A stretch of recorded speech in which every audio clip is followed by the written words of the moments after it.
some of your words I find very encouraging, because it says you can't go wrong, you can't make a mistake. And I wondered if you could say something, well, maybe that's enough, but for me to trust that I can't go wrong and I can't make a mistake, because I don't feel too many fears at the moment, but I imagine there will be fears that when I leave this community, and that I will get it wrong and that I will make mistakes. And so I just wondered if you could say something reassuring before I go to bed about that. Okay. Yeah. Yeah, it's, we it's almost like we have this judge that's watching us like under the microscope, like, what we do and what we don't do, and just watching every move that we make.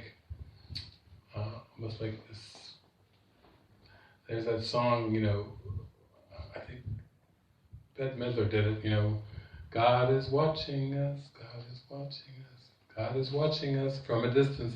I never found that really comforting. It's like this idea of being watched.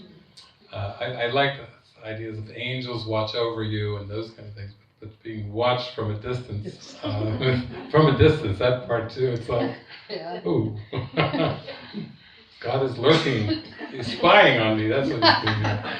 But the feeling is that we so identify with these bodies and these behaviors that that's where we are sharp to judge, taking a wrong turn, making a wrong decision.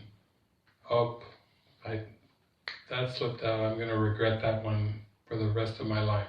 Like with a child or something, saying something, and think, oh, that's great, I've ruined it for my life now, I'll never outlive that one, and so on and so forth.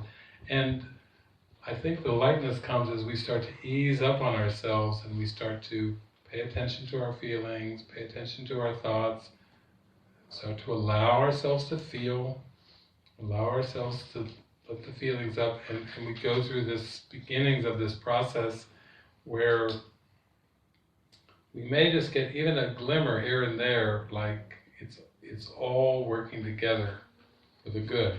What does that mean? How could it possibly all be working together for the good when there's so many jagged emotions, that don't seem to be all for the good? They can seem to be good and bad.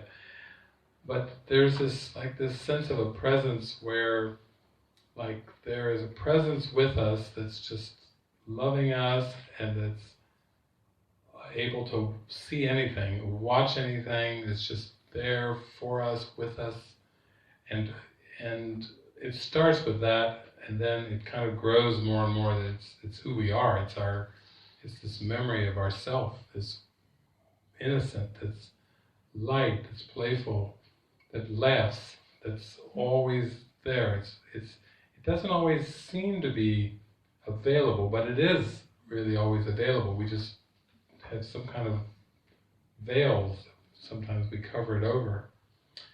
And I think too we have some experiences where things look like they're going all wrong, and then somehow we get a glimmer of the blessing that was there.